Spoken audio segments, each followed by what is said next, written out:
My mother was still stunning. Snow-white hair pulled back into a chignon, nose long and thin, with a hint of distinctive crookedness. I started to protest, but she waved me off. No, this isn't self-pity. I'm explaining why we need to do this Memphis trip soon. Right away, in fact. I bent forward and gulped the tea, scalding my mouth. I needed to end this conversation. Quickly. Decisively, for all time. My mother didn't realize what she was asking.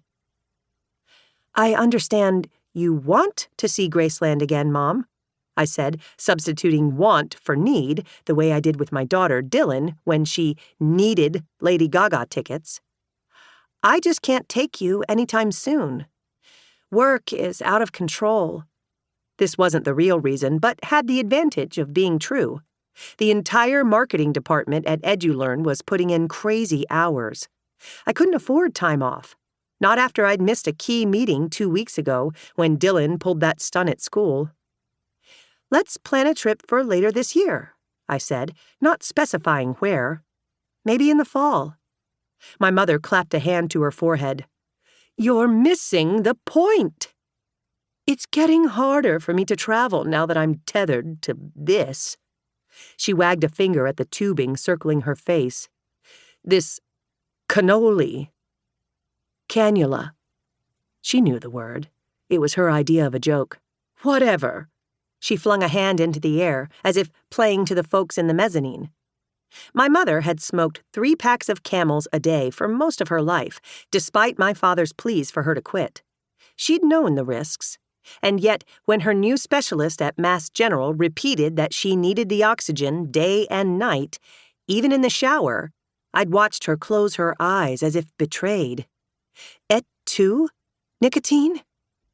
She wandered to her mahogany end table and lifted the photo I knew well, the framed black and white of her with Elvis the night of his 1970 Los Angeles Forum concert. In it, the king's sweaty face is framed by enormous sideburns, and a silk scarf hangs in the V-neck of his jumpsuit. He has one arm around my mother, the young soap star, with her jet-black bouffant. My mother was 33 at the time and, as she will be quick to tell you, often mistaken for Sophia Loren. The photo was reprinted in hundreds of newspapers and magazines and appeared in Life's The Year in Pictures. One columnist even called it the pop culture image of the decade, pairing the king of rock and roll with the Empress of Evil, the nickname given to my mother's villainous character, Andromeda, on The Light Within. When I was little, and my mother still lived with my father and me in Memphis, she kept the picture locked in a glass cabinet and let me hold it if I sat quietly on the sofa. My mother wiped a speck of dust from the glass and replaced the photo on the table. I need your help with this, Hope. She draped the red scarf Elvis had given her over the top, letting it puddle around the base. I waited. My mother was a master of the dramatic pause. I've never asked you for much. Hard to argue with that.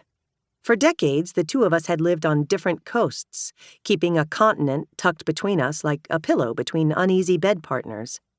Even this spring, when my mother's health had forced her to move from L.A. to Boston to be closer to Dylan and me, she'd barely consulted me before hiring a real estate agent, leasing an apartment, and shipping her few belongings. I'd picked up the phone one day, astonished to learn she'd arrived. Since then, I'd stood ready to help. Shopping, errands, doctor's appointments, whatever she needed. But not this. Not Memphis. My mother had no idea why I'd fled from my hometown almost 18 years ago, though that wasn't her fault. I'd never told her. I picked at a loose thread in the sofa cover. My mother was a trained reader of faces, and mine hides nothing. Instead, I pointed to the green tubing that snaked around the floor and connected to her liquid oxygen concentrator, a machine resembling R2-D2. Mom, how can you even consider flying again? You said it was a nightmare. Oh, I refuse to fly. Her tone said I should know better. Besides, how would we get around Memphis? We'd have to rent a car. Too expensive.